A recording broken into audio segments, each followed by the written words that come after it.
alikuwa mtu wa hoga sana, msimuone Petro vile. Haleluya. Amen. Jamani, tunampenda Petro eh? Mimi wanafunzi wote wa Yesu wa kwanza niye kupenda ni Petro. Na oza Petro ishara. Sababu Petro hakuwa anapeleka Yesu hivi. Petro alikuwa anambia Yesu blanc sur blanc. Na anamuonya na mkemea. Hakuna mwingine alikuwa na uwezo wa kukemea Yesu isipokuwa Petro. Sio kuna Biblia alimkemea sana. Na alikuwa anapenda Yesu afanye hivi. Akifanya hivi ale Petro anamnyorosha. Amen, amen. Amen. Na Petro alikuwa mkali sana, alikuwa anapenda mzamzama. Lakini tena Petro ndio alikuwa kwanza tena kukana Yesu tena. Ila Yesu alimpenda Petro sana. Si mnakumbuka siku moja Yesu anakuja huko juu ya maji. Petro akauliza, "Wewe ni nani?" Akasema, "Usiogope, ni mimi Yesu." Akasema, "Oh, kama hao vinongelea kwa wana maji." Yesu ndio akili Petro. Yesu akamwambia, "Okay, sawa, haina shida. Tembea basi njoo." Na Petro naye akatembea juu ya maji. Amen. Amen. Na sehemu zingine nyingi sana Petro alikuwa mtu wa kiherehere. Hata Yesu wakati anauliza watu wanasema mwana wa Adamu kuwa ni nani? Mmoja akasema, "Oh, wanasema wewe ni Elia." Yesu akasema, "Nyie wanafunzi, mnasema mimi ni nani?" Mwenyewe tibia tena alikuwa nani? Wewe ni Kristo mwana wa Mungu aliye hai. Amen, amen. Amen. Yesu akasema, "Wewe ni Petro, na juu ya mwamba huu nitalijenga kanisa." Kwa hiyo mimi napenda Petro. Siku moja Yesu anataka kwenda Yerusalemu.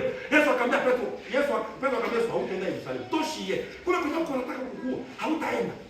Yesu akamwambia, "Toka nyuma yangu wewe shetani." Amen, amen. Amen. Sasa siku hiyo, kumbuka Yesu alikufa siku ya Pasaka. Si mnajua hivyo? Ndio.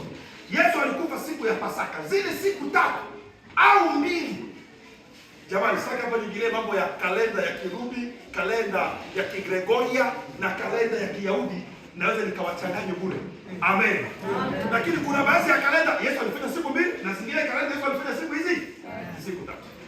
Sasa zile siku 3 zote zilikuwa katika siku za Pasaka. Mnasikia vizuri watoto wa baba?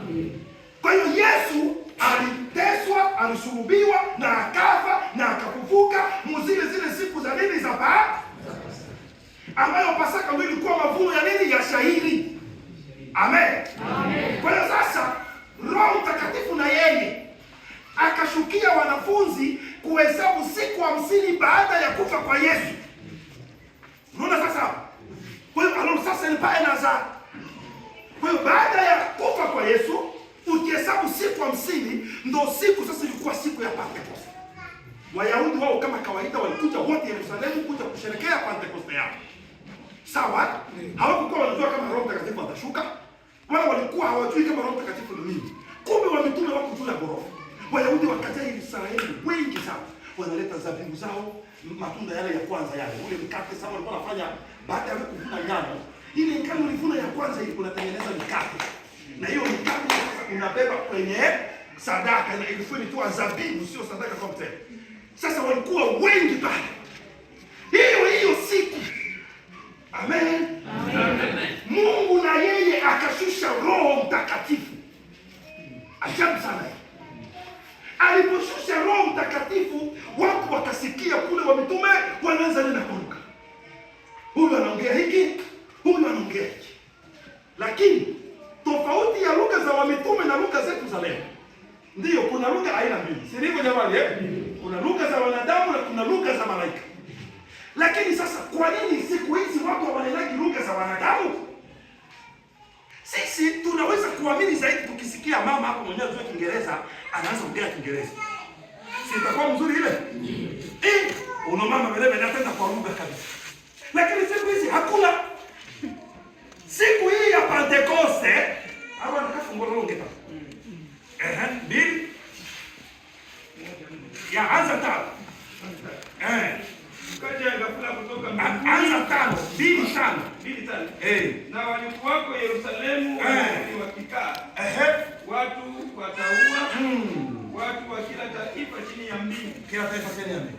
Basi sauti hii iliposikiwa, mkutano walikutanika, wakashikwa na fadhaa, kwa kuwa kila mmoja kwa kuwa kila mmoja waliwasikia wakisema kwa lugha yake mwenyewe. Ina maana pale palikuwa mataifa wa dunia nzima, na kila mmoja wa wale walio walisikia wa mitume wanasema kwa lugha yake mwenyewe. Ina maana katika kunena kwa lugha, katika hii karama ya kunena kwa lugha, amen, kuna lugha mbili, kuna lugha za malaika na kuna lugha za wanadamu. Kwa hiyo unaweza haujui Kijapani, nena kwanza mkijapani. Sasa shida ya kuonyesha ya kwamba lugha mingi leo ni za fake. Ndio maana sasa ashida motobunga abana banjao pika litapara kile motobunga hata tatuite kama ile kweli age kama kule huko. Amen. Ila umuhimu wa lugha ni kufaidia kanisa. Paulo alipotoa utaratibu alisema unenapo kwa lugha na hawapo mtafsiri. Yaani wewe unanena pale ikapira pira mwingine pale anasema ukasema kwa majeshi kanisa acheni sana. Kitosha faida mimi. Sasa wewe ukisema tu ikapira inaenda kumwa kanisa Burundi walialika pale Burundi. Pale hili nikahubiri ikamaliza. Bwana wewe kanisa ya Shianji lena kwa lugha na wote usina mwana Kenya kwa lugha hii. Kanisa yote. Sasa alikuwa bado mchungaji mchanga, mchungaji wetu nikamwita. Nikamwambia sikiliza, lugha lazima zinenwe kwa utaratibu. Kanisa sasa tunanena kwa lugha hivi, wewe shida ni ndio. Na huo utaratibu lazima iwe na faida kwa kanisa. Na isikue kurudia maandiko, hiyo ni kazi ya mhubiri. Sema Bwana, Yesu atakuja, tuike hivi Yesu atakuja hata kama tutatenda. Wewe kitu kilichopo sasa ni kunena yale mambo ambayo yatafaidia kanisa. Amen. Utuambie jambo ambalo wewe litatokea hapa Lweba baada ya wiki 2. Ili sisi tukamate prekosho tujilinde. Isiwe tena kurudilia mahubiri ili aje mchungaji. Mchungaji ndio tuhubiri bado. Ndio subiri bado ongea hata. Kwa hiyo sote wala mimi sitaki. Twasi ala to male kama ile kwa ndio wale wope. Ngabale wope yani wana nani nyaka kama mtu achochima. Amen. Sio kanisa ni kwetu oboti kabili tena mpaka mtu ya mama sababu to ombele to chombe tu minyaka. Yaani uweze kuja kwa roho Mungu anaweza danganya. Mungu anaweza danganya. Mungu atakaje Mungu. Si anajua kesho na kesho yake. Kwa hiyo kitu unasema ikapira kila anasema Bwana majeshi kesho kutanyesha mvua kali sana. Hapa ni kata lobelo au matano. Tushile keleke? Tuashia. Kama kesho mvua ya roho, shukuru Mungu. Tuko na karama za kweli, karama zinaongea kweli. Dada Bwana kubariki, endelea kuombea kipawa chako na sisi kanisa tuendelea kukuombea. Lakini kama kesho mvua tayari ole na minyaka na shula ole. Wale makoko wale ongera sana makoko ndio. Sasa wewe tasibanye parce que c'est une phase. Wewe tasibanye au sasa tu mali makalama ntema na sema kwa kumbe mchanga mko ndani. Bwana anasema kesho kutanyesha mvua. Kesho sasa unaona mazema tunataka wewe watu patao. Ama ande katibu wade. Kesho kutanyesha mwenye alipitiwa ni dada Angelani, alipitiwa mkanisa ilikuwa tariki 5 na saa 5 kamili. Asinyala pam tushikonga toka kireke. Ngambona tayaro. Tobocha lo pia no tuko ombero na minyaka. Amen. Bwana wabariki sana. Amen. Sasa hiyo siku ya Pentecoste ndugu zangu, Roho Mtakatifu akashuka. Watu wa mitume wakaanza kunena kwa lugha. Amen. Woga ukaondoka ndani ya mitume. Petro akasimama akaanza kuhubiri. Mahubiri yote ya Petro ilikuwa kutambulisha watu Yesu nani. Na ndio mahubiri ya leo, lazima watu waambiwe Yesu nani.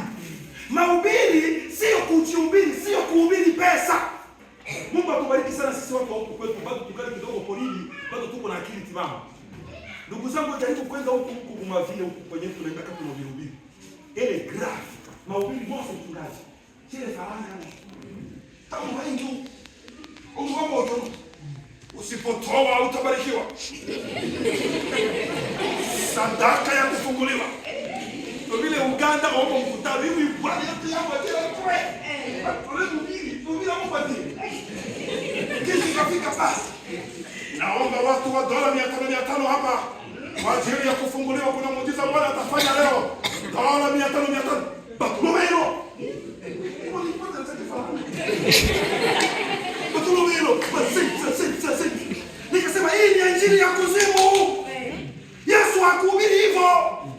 Amen. Amen.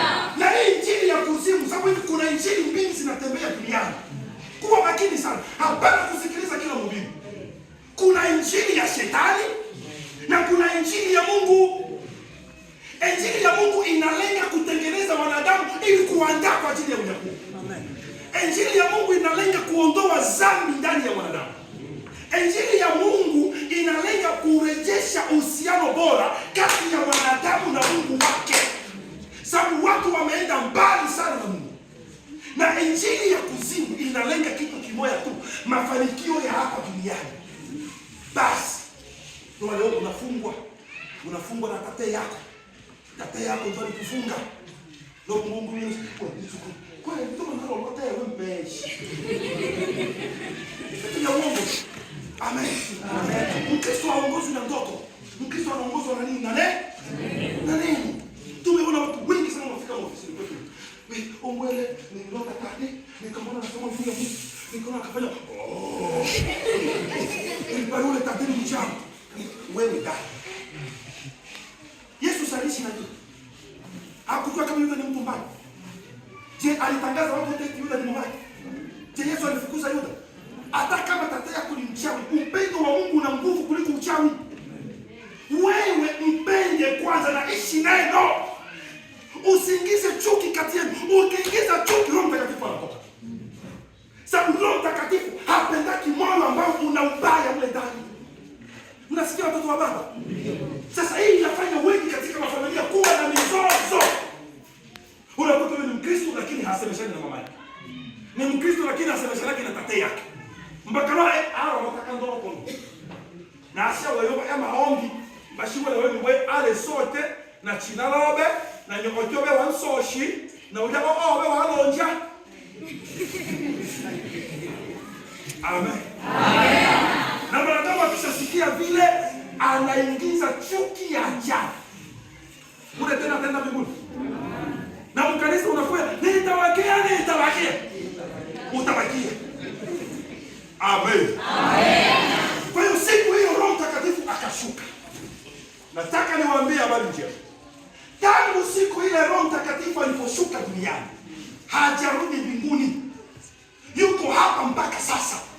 Kama wewe huna Roho Mtakatifu, ni makosa yako wewe. Sio tatizo la Mungu.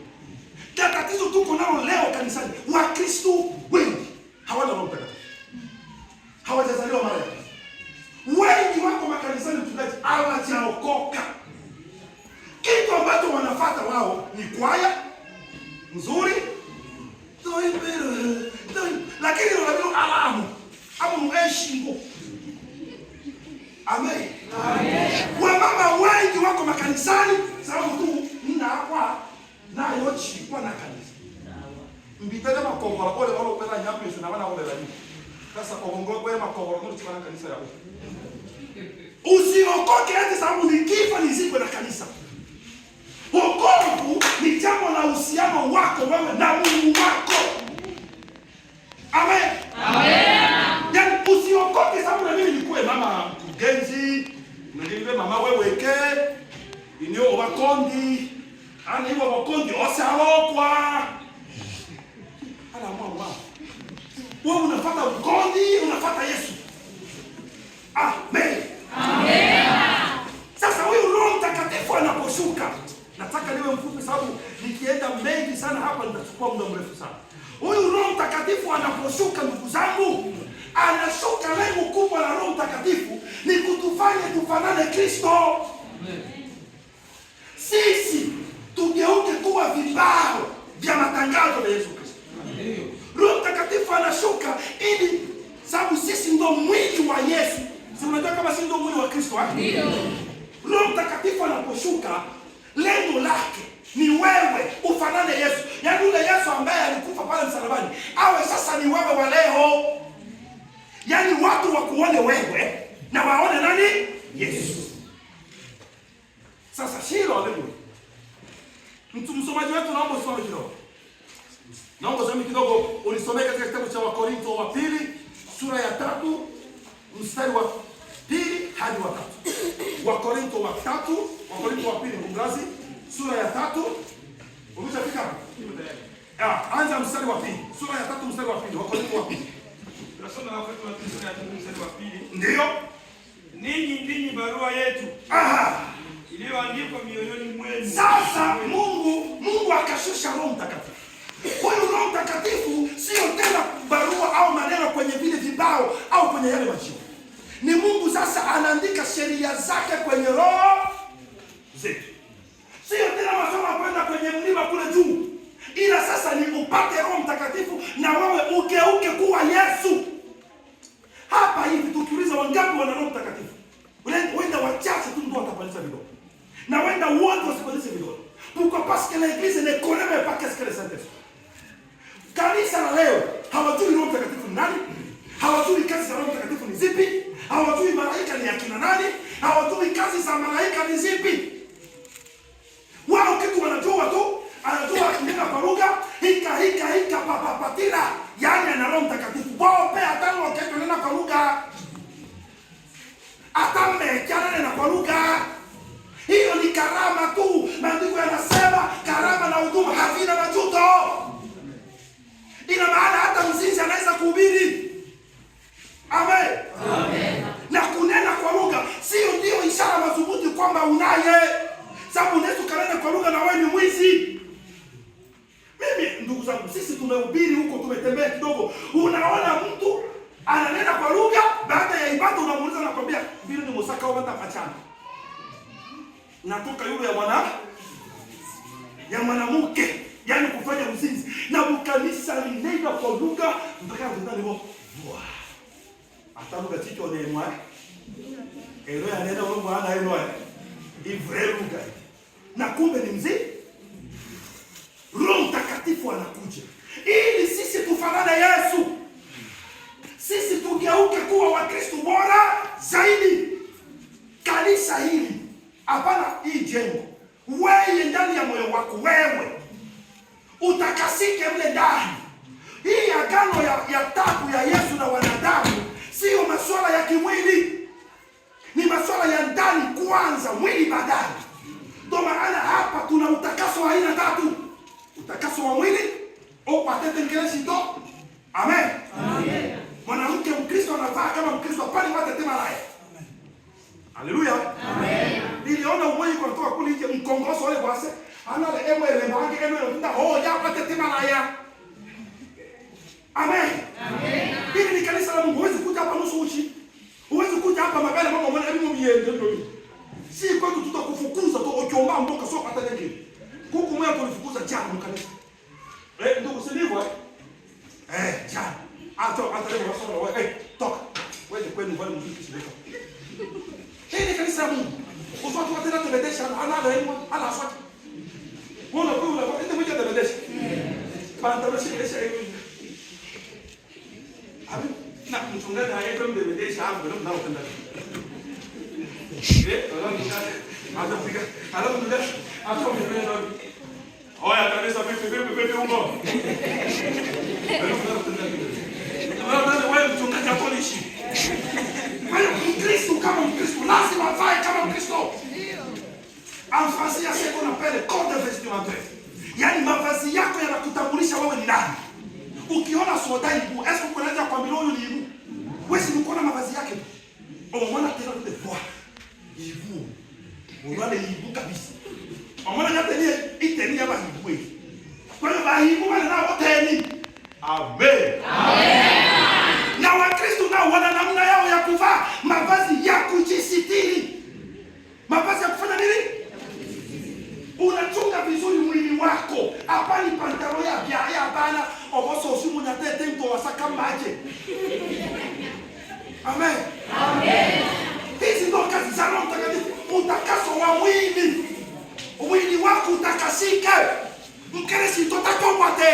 Mkeresi totako wate. Obeso ikale wa mimi. Nyote wa mimi. Omoloma mwaba hao ni malaya. Sababu hizo roho za kunawia mara nyingi ndani mnalala kwa malaya. Unakuta hata mwanamke aishaolewa ama wapi? Ama ndani sasa. Wabali mume ama wakonda kwa wapi? Sasa usimu unataka hii. Yaani usimu unatoka nje na banki hivi wapi? Na baada ya washo onde wale wakaka wao. Amen. Ndio maana kanisa la Bwana tunataka tunapotazama hasa wanawake tuone utakaso wa Roho Mtakatifu. Roho Mtakatifu sio kuimba tu, ni utakaso, ni kusafisha kanisa. Roho Mtakatifu ni watu kusafisha, na anaanza kwanza usafi wa kimwili. Kisha utakiwa mchafu. Umeona nyumba ya kile sito kama mlikuja. Bana na tangu meshi maji taone le fujo vurugu. Nyumba sasa teshi na Mungu wewe. Hapa. Wamama mnasikia? Ndio. Hasa kwa nini wamama mnasikia? Ndio. Na mleye mabinti zenu wavae kama wa Kristo. Amen. Amen. Amen. Mkile sito kwa watu na pasula. Na umwata pasula cha. Pasula ongona kama ni oyawa madamu madile sawa. Pasula ina pasula po. Mpaka huko. Sasa yeye wakati yuko anatembea hii paja hii ipo shika yake muada kae. Amen. Amen. Hiyo sio mivalio ya Ukristo. Mkristo akivaa anavaa anateseka. Ndugu zangu, sisi tuko katika kazi tumetumwa na Roho Mtakatifu ya kuandaa kanisa lake. Sasa ndio maana injili yetu haipendwi. Ndio maana wengi hawapendi injili. Wengi wanapenda injili. Utapata dola 500, ninaona wengi wanafunguliwa hapa. Na hapo chini wewe tete tu bibi. Utapata dola 1000, naona wengi wamefunguliwa. Naona sasa unachukua dola 300 uweke tu. Dola 500 hata dola 100 wale mzaa shaita tu si wataenda no. Unaona? Huo ndio mzaa katika neno la Mama, mtoto wako akivaa vizuri, mkemee. Muonye. Bwana mwana wako mtoto atani hivyo. Kauto wanyawe, ndio wapata nini? Vaa vizuri. Vaa kanzu nzuri. Lakini mama wale mtoto anavaa vibaya. Wewe. Ama mama. Unapende. Sasa wewe unapenda tena mtoto unapende. Bila mtoto atakuwa na kitu. Hata kwa na kitu. Wewe mama mwenyewe unakosea mume wako adabu kunyumba na mtoto anaona. Ule mtoto akiolewa atakuwa na kitu. Sina yeye atakosea mume wake adabu. Ndio. Amen. Amen. Na hasa hawa kwaya, bado kwaya. Katibu info insere wengi. Mpaka mtu nyatemo mnyaka mmo. Mwenye mtabii. Usanye kumbe hapo ndara lao. Kumbe basi mngao kemba au mwanza kota hapo pika gita kumbe moro. Na wao uchafu wote huko katika kanisa. Na bado mnaimba nini Roho Mtakatifu wote kama ni kwenye kwa uchafu. Pale mnajidanganya. Amen. Amen. Utakaso wa pili ni utakaso wa roho. Roho yako lazima itakasike. Uondoe chuki ndani ya roho yako. Na hapo ndio kuko shida. Amen. Amen. Uhakikishe unatafuta kuwa na amani na watu wote. Ni sawa kwa amani na watu wote. Hivi tukiangalia hapa Mungu akifunua mioyo ya watu. Hali ndio mitema na Mungu. Amen. Amen. Mkristo hasemeshani na mama mkwe yake. Mkristo hasemeshani na mama mkwe yake. Yeye na bwana yake hivi leo usikubali pigana. Na ni Mkristo na hapa aliimba hapa. Na akacheza. Hivi kurudia nyumbani tena ni irai yake. Amen. Amen. Tunaenda. Na ya mwisho utakaso wa nafsi yako. Ndio utakaso ngazi hizi. Baada ya huo utakaso, Mungu atapata makao ndani yako. Semeni amen. Kwa hiyo Ukristo sio swala la kuja kufanya mzaa, ni swala la kutubu kabisa, kuondoa dhambi totally. Na kuhakikisha uko salama na nani na Mungu. Kama ulizala hii nchi. Kasi kina poeta ino hapo tuna yangu. Wewe ndio unayua mama. Unayua mama watoto 5, huyu mmoja sio wake. Utaenda kuzimu juu. Si useme kweli. Ita ule bwana.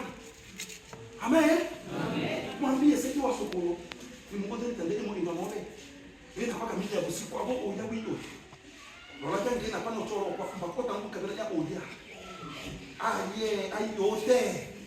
Ndio mwele wa kibalo, tatuli papa ni mwele wa yako uja. Aya yote. Como padre libalo belele mokesi onyo ukula. Ukuva. Sasa sinzo akaongea mumezani kama jinsi niliongea hapo. Bibi yangu iko na nikokota shuka. Tuko tunakokotana shuka kwa kitanda mimi na bibi yangu. Batu wenyewe wanaoa walishaelewa. Lakini wewe padri. Haya wa. Viungo ya kijibu ni ngoja. Kama mnakokotana shuka, mtafute sizomu ikate mara mbili. Unaanza papa nitaria. Amen. Amen. Hiyo Mungu inaelewa kwa wenyewe waliolewa. Sasa na mimi nasema hivi, baada wewe kumpa chakula. Unajua mama? Ndio ndio muelewa. Baada ya yeye kula anashiba. Mbakaronto na huyo tatu hiyo utakabisa. Ngale chibero wa mwenyo. Washi wewe. Ole kile munde nyonge no be. Amen. Amen. Nyakewa monga inobe. Ako kangoja wakoza kuzungumzia. Inapotoka wana na bula gala. Ndio numbusuko biro kwa buhila. Simutenga bino. Konga kero bino eto. Bano bana bale yangu ba. Ale bana kuwa. Lakini uja wantuwa uja. Uja wantuwa.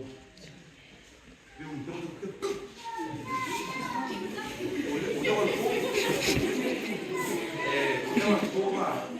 Tatu waone. Nishio kama mwekomjenda.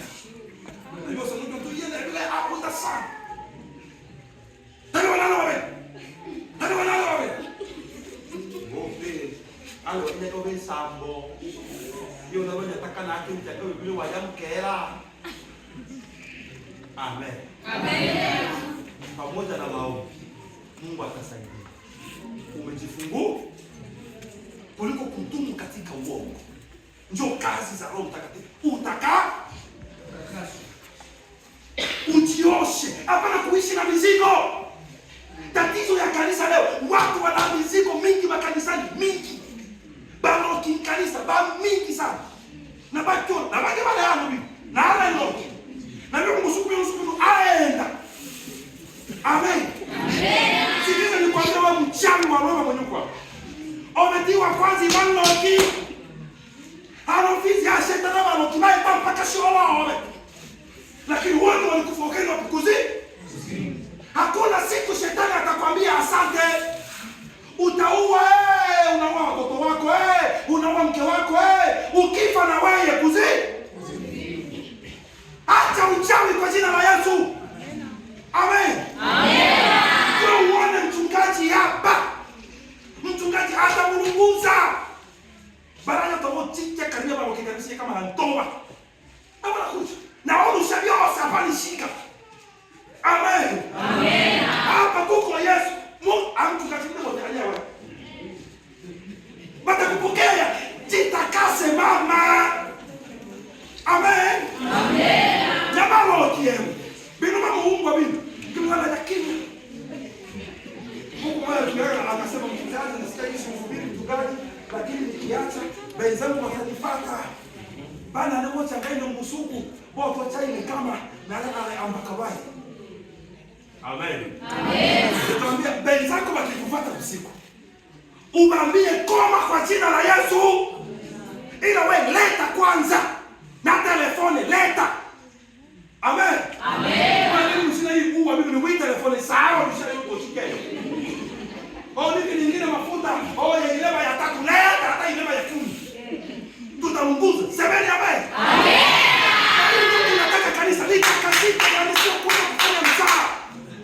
Ni kuoshwa. Ni kufanya kuwa mtu mpya. Watoto wa baba mnasikia? Ndio. Je, mnakubali kutakasika? Ndio. Wachawi mnakubali kuacha uchawi? Ndio. Amen. Amen. Sababu haya mambo haya mambo yanaharibu kanisa. Amen. Na kanisa watu wanakuwa wanaendelea, kumbe miongoni mwa wale watu kuna watu wa giza. Na wahubiri wengi hawataki kuongea hivi. Sababu ndio nataenda. Mbusuku no chamu. Amen, amen. Amen. Anze umulimi walo kipiga ubiri. Ndio kwa nini watu ya kabani nikaonya wacha. Sikumise. Kama hiyo mbusuku wako cha ngomboka wapi? Haleluya. Amen. Mimi nikaambia bakikuya batakutana na Yesu. Amen. Haleluya. Amen. Lakini wewe mbele ya kuhubiri kuimba ndivyo. Omba ndio mbona na Yesu. Hapana sasa. Oh, haleluya sasa. Na mimi ndio nasema aoe. Alafu na moyo aoe. Haleluya. Kwa nini kama vile Kilongino leo baoni. Kilongino leo baoni. Aelewa ike. Lobola honda. Bila kama mtu mmoja. Naona maana aliwa wenyewe. Naona akaanza kuongea kwa neno ya kwanza sauti ina chini.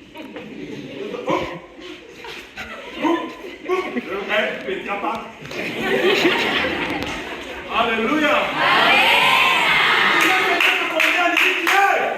Wazinzi mwache uzinzi. Amen. Wachawi mwache uchawi. Muna yabo tebo wira bo wira chini mwanyonja. Bo wita kuzimu. Okoka mkubali Yesu. Semeni amen. Ndio kazi ya Roho Mtakatifu. Na hivi Roho Mtakatifu yuko hapa. Haleluya. Na ukikubali leo hii Bwana anaweza kukutakasa na akakupokea na akakufanya kuwa binti wake. Pigia Yesu makofi mazuri sana. Hii ndio kazi ya Roho Mtakatifu. Sio kumuimba tu, lakini umpokee. Naomba sasa endelee kusoma msomaji wangu. Endelea.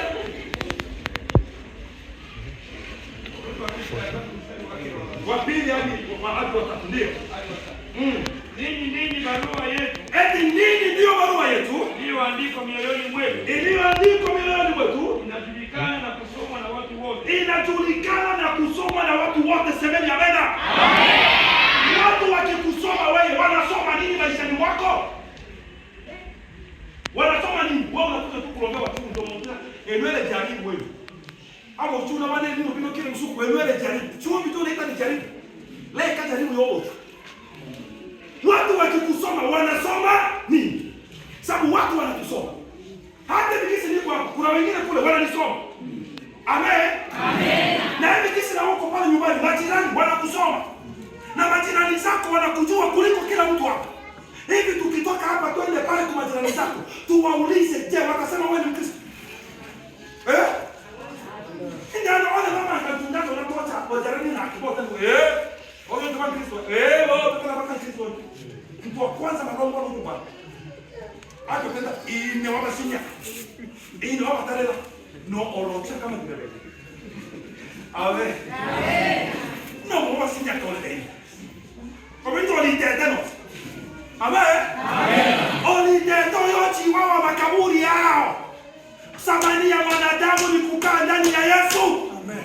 Amen. Amen. Wandugu, wadada, wa mama, wa baba, tuokoke kikamilifu. Hapana mzaa katika kanisa. Na hilo tatizo kubwa ya kanisa. Watu wanafanya mzaa katika hekalu la Bwana. Na hilo jambo linamhuzunisha Mungu. Mungu hataki hivyo.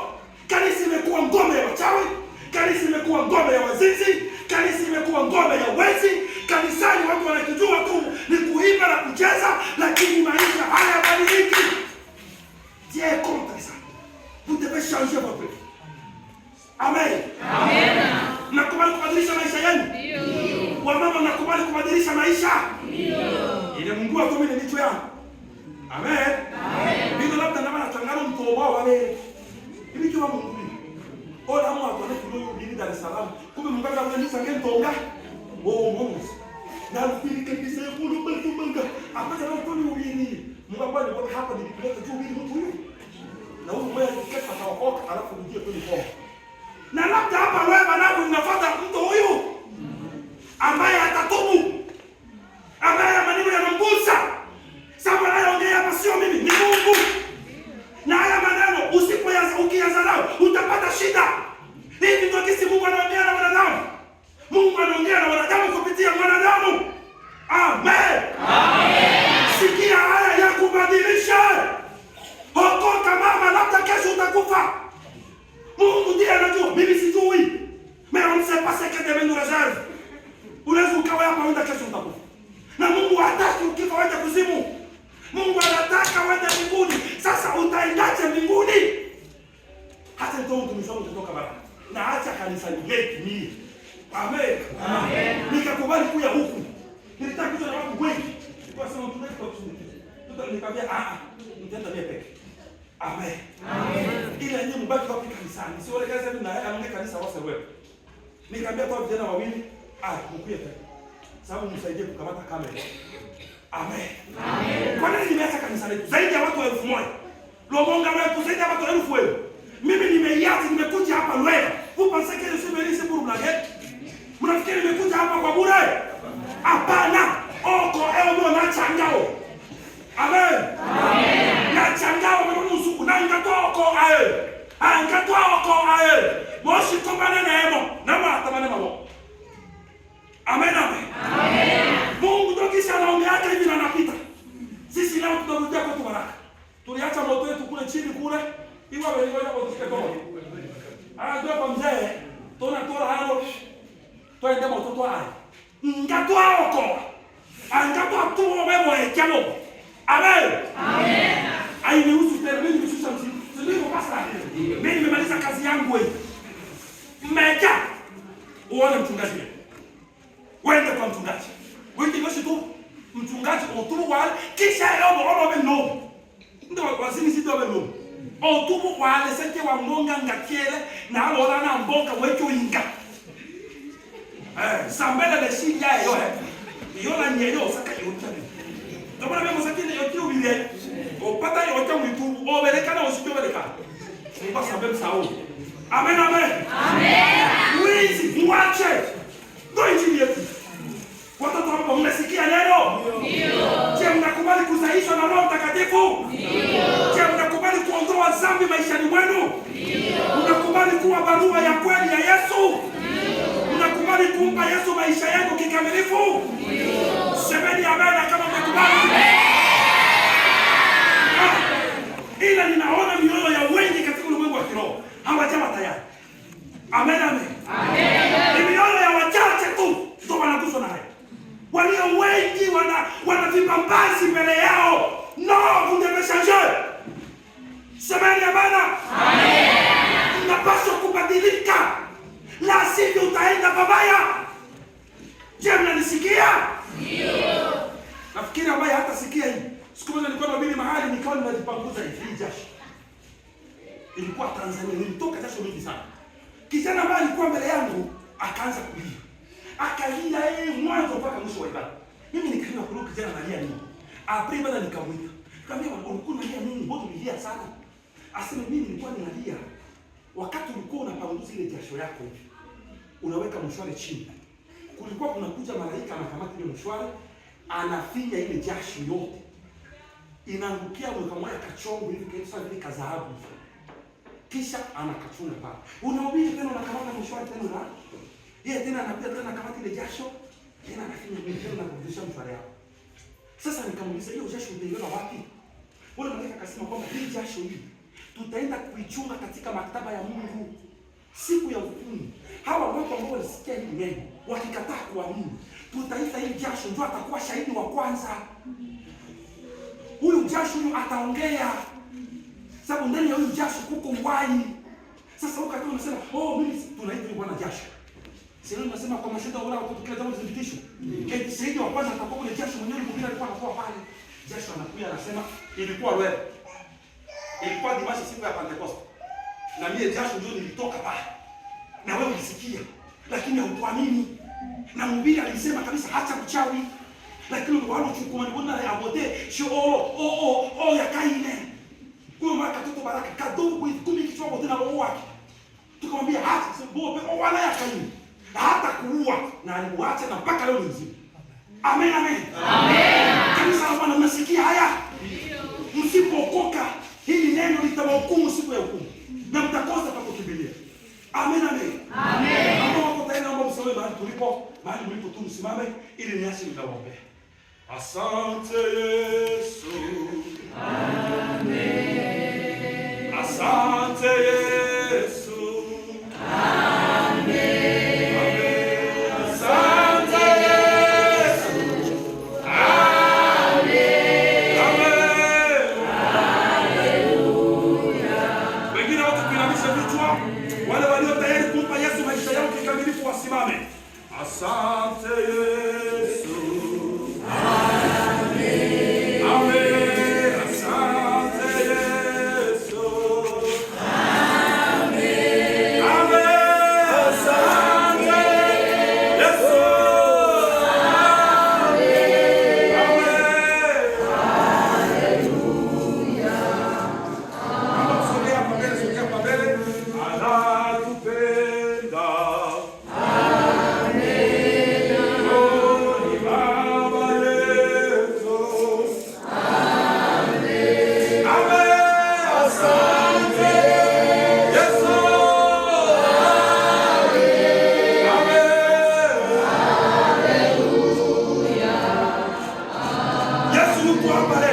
Usifanye moyo wako kuwa mgumu. Njoo haraka. Anakupenda. Amen. Amen. Mwamba wetu. Amen. Amen. Asante Yesu. Amen. Amen. Haleluya. Amen. Atusamehe.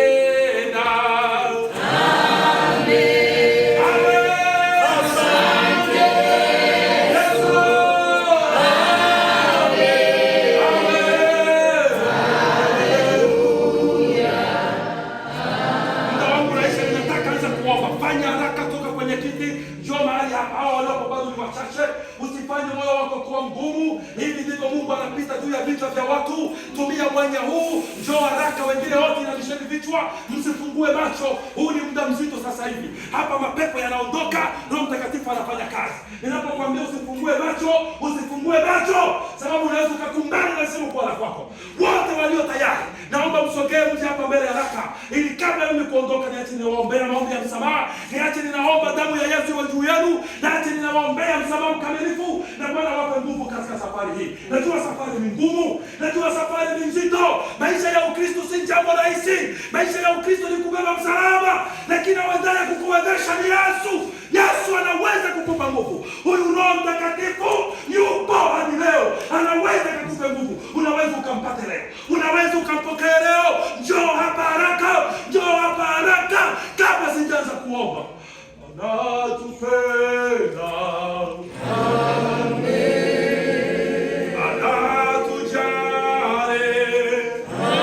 Amen. Amen. Asante Yesu. Amen. Haleluya. Amen. Ni Baba yetu.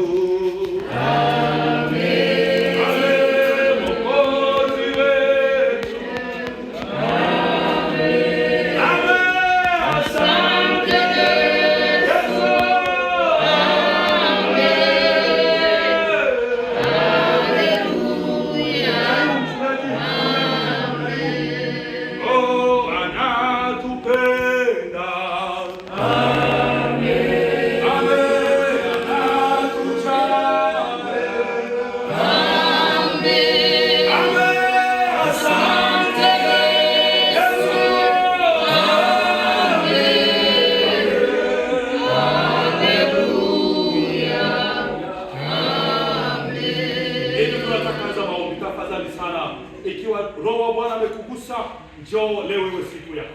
Iwe Pentekoste ya kweli kwako. Huyo Roho Mtakatifu akapate makao ndani yako.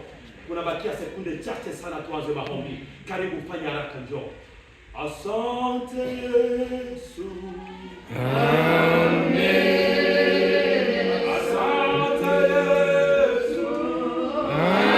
Amen. Amen. Asante Yesu. Amen. Haleluya. Amen. Mchungaji, utaombea hawa watu ambao wamekuja hapa. Uombe samaha, Mungu awasamehe. Baadaye utawaombea Mungu awajaze Roho Mtakatifu.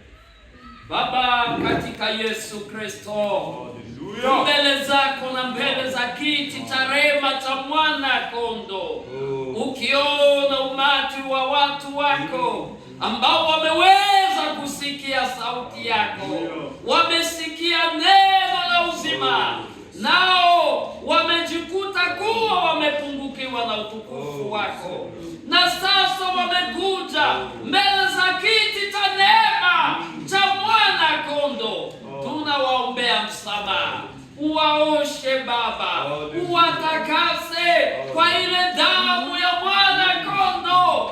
Wamekutambua wewe, wameanguka miguuni pako Baba, wanalia msaada kutoka kwako Bwana. Uwarehemu, Mwana wa Daudi, uwarehemu, uwasafishe wawe safi mbele zako, na ukikubali kuwasafisha ndipo tunawahitaji wewe Bwana mwenyewe uje, leta Roho Mtakatifu wapate uvuvio wa nguvu zako, zipate kuwaongoza, wadumu katika wewe, waishi katika mwongozo wa Roho Mtakatifu, maana ni yeye kiongozi anayetuongoza, anakaa kwetu milele hadi ujapo katika utukufu wako. Baba, acha wadumu katika mapenzi yako, wadumu katika uongozi wa Roho wako.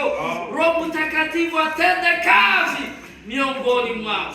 Tunakualika tukiwa na matumaini, kama ulivyo Mungu mwenye pendo kubwa, utaendelea kujidhihirisha kwetu katika upendo wako Bwana. Uwatembelee, uwajaze wingi wa neema yako, ili wapokee nguvu zako zipate kuwaongoza siku zote za maisha yao.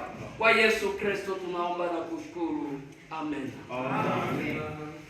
Baba, katika jina la Yesu Kristo, hawa wana wako wamesogea hapa chini ya miguu yako kwa sababu wana msaada, wanahitaji wasaidie.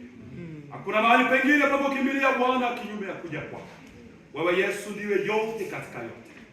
Baba, wasamehe, wahurumie Bwana, mahali wameenda kinyume na wewe, waoshe kwa ile damu ya Mwana-Kondoo iliyomwagika siku hii pale Kalvari. Haleluya, haleluya, haleluya, haleluya, haleluya. Oh, asante Yesu. Ule moto wako Bwana ukawake ndani yao, nguvu na mamlaka yako ikawainue tena katika safari hii.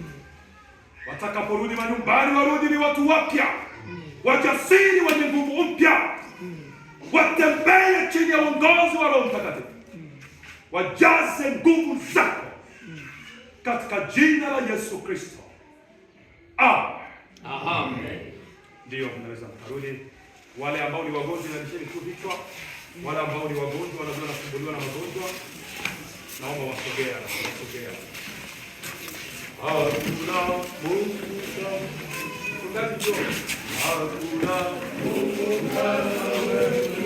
Hakuna Mungu kama wewe, ewe Mungu.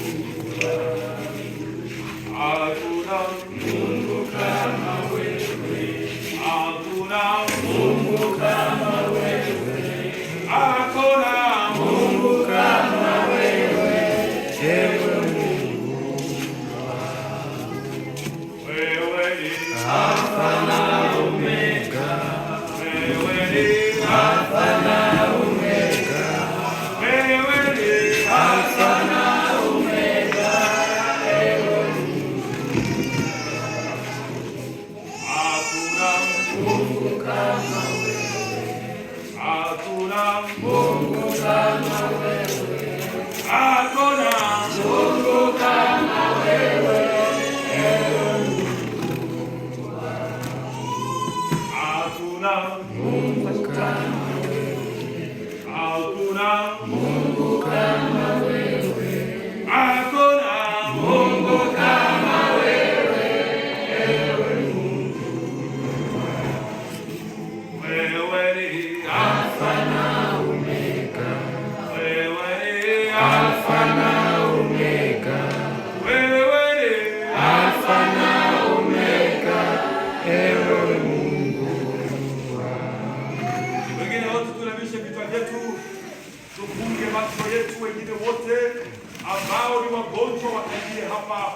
Yesu Kristo yuko mahali hapa. Roho Mtakatifu yuko mahali hapa. Bwana anataka akuguse, akuponye. Jueni ya kwamba mponyaji pekee ni Yesu Kristo. Hakuna mwingine anayeponya tofauti ya Yesu. Wekeni imani lenu kwake katika dakika hizi chache. Weka imani lako kwa Yesu. Amini ni yeye yule jana, leo, hata milele. Waebrania 13 mstari wa 8 unasema Yesu Kristo ni yeye yule jana, leo, na hata milele. Kama alivyoponya magonjwa jana, anayaponya hata leo. Kama alifufua Lazaro, na wewe atakuponya. Amini Yesu Kristo. Amini Yesu Kristo. Weka imani lako kwake sasa.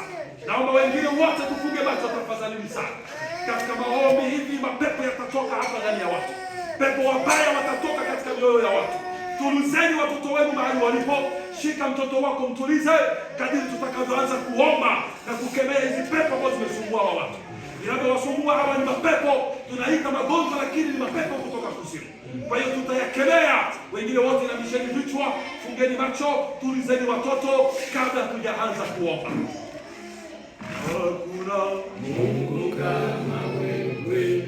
Hakuna Mungu kama wewe. Hakuna Mungu kama wewe. Ewe Mungu wangu. Hakuna Mungu kama wewe. Hakuna Mungu kama wewe. Hakuna Mungu kama wewe. Ewe Mungu wangu. Karibu kwa Baba, katika mwana wako Yesu Kristo, Mungu ambaye haubadiliki, unakuwa Mungu milele na milele. Haleluya! Bwana Yesu, tunakumbuka ulipokuwa duniani, walikujia wenye magonjwa ya kila aina, na kila mmoja aliyekujia kwa jina lako alirudi akirukaruka. Uliondoa pepo za magonjwa ambao yalishika watu wako, hata wafu uweza kuwafufua. Na kama ulivyo leo, ndivyo ulivyo kesho na hata milele. Haubadiliki katika utendaji wako. Baba, tunawainua hawa wote ambao wamepagaliwa na pepo za kusumbua miili. Tunakwenda kulaani magonjwa kwa jina la Yesu. Tunaamuru magonjwa toka, enda busu, bali unapoandaliwa acha uhuru kwa miili ya watakatifu. Baba, tunawaombea ufungulivu wa miili yao.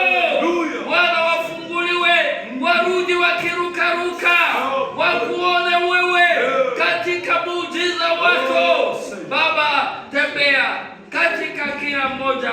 Unajua masumbufu ya kila mmoja wao. Yesu, unajua magonjwa gani yanawasumbua, lakini wewe ambaye ni daktari mkuu unataraji waguse. Baba, leta uponyaji kwa kila mmoja wao. Asante Baba, ijulikane kwamba wewe ni Mungu wa ajabu. Bwana, maneno yako yakae kwetu, tuyaamini kwa ule muujiza ambao utakaotenda kupitia pendo la Kristo tunaomba. Amen. Baba, katika jina la Yesu Kristo, daktari mkuu ni wewe. Asante Bwana kwa kutanda hema yako juu ya nafsi hizi. Kaguse kila mmoja wao mahali alipo na udhaifu, akapone kikamilifu. Wakarudi nyumbani waseme tumekutana na Mungu wa Isaka, Mungu wa Yakobo, Mungu wa Petro, Mungu wa Yakobo, Mungu wa Paulo ametugusa leo. Tumerudi tofauti na jinsi tulivyoenda. Waguse Bwana. Nakualika mfalme wangu na kualika Mwokozi. Kila mmoja aliye hapa Bwana ukamgusa. Na wale walioacha ndugu zao manyumbani ni wagonjwa, kupitia imani lao hapa Bwana ukaguse ndugu zao pia. Wacha siku ya leo ya Pentekoste iwe siku ya historia katika maisha yao. Amen. Waseme tangu siku ile ya Pentekoste kitu fulani kimeingia maishani mwao. Nimebadilika. Siku ile si ya kipekee sana, lakini kwangu ni siku ya ajabu. Baba, wakaoni kama alivyosema Elia, Mungu ukajidhihirishe mbele ya watu. ukawaguse wewe mwenyewe, ukaguse kila mmoja mwenyewe. Karibu Roho Mtakatifu, karibu Roho wa kweli, ukaguse kila nafsi iliyo hapa, na wakatoke hapa ni watu tofauti. Haya machache Bwana yakapate kibali mbele zako, tunaomba ni katika jina la Yesu Kristo, amen. Naweza kuingia Bwana. Amen.